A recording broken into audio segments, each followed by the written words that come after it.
আর দুঃস্বপ্ন দেখলে কাউকে বলতে যাবেন না। দুঃস্বপ্ন দেখলে কাউকে বলতে যাবেন না। যদি দেখেন রাতের বেলা দুঃস্বপ্ন দেখছেন, দুঃস্বপ্ন যদি দেখেন তাহলে বাম দিকে 3 বার থুতু ফেলবেন, থুতু ফেলার ভান করবেন, তারপরে পাশ পরিবর্তন করে ঘুমাবেন। দুঃস্বপ্ন মানুষ দেখতে পারে, আর দুঃস্বপ্ন শয়তানের পক্ষ থেকে দেখানো হয়।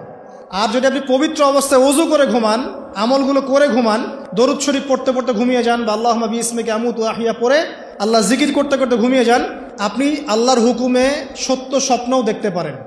এটাও হাদিসে আছে, সত্য স্বপ্ন বলে একটা বিষয় আছে। সত্য স্বপ্ন দেখেন, ভালো স্বপ্ন যেটা আপনার মনের মধ্যে আনন্দ দিচ্ছে, তাহলে আপনি প্রিয় কোনো মানুষকে বলবেন, আপনার মা, আপনার স্ত্রী বা আপনার কাছের কেউ, ঠিক আছে? আর দুঃস্বপ্ন দেখলে কাউকে বলতে যাবেন না। দুঃস্বপ্ন দেখলে কাউকে বলতে যাবেন না।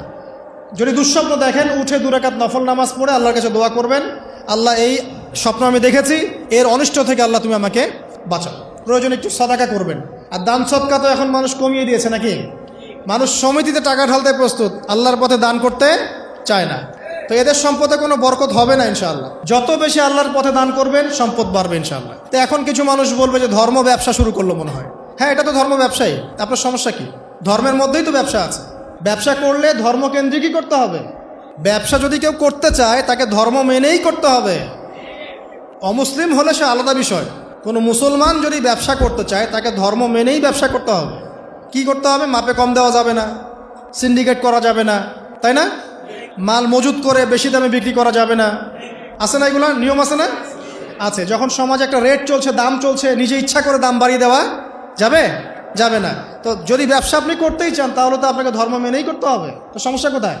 আর আল্লাহর পথে এইসব দান খয়রাত কি ধর্ম ব্যবসার মধ্যে পড়ে? এগুলো তো ইসলামের কল্যাণেই প্রয়োগ করা হবে। মসজিদ করার ক্ষেত্রে, মাদ্রাসা করার ক্ষেত্রে, মাহফিল করার ক্ষেত্রে, দিনের প্রচার প্রসারের স্বার্থেই তো এগুলো করা হবে।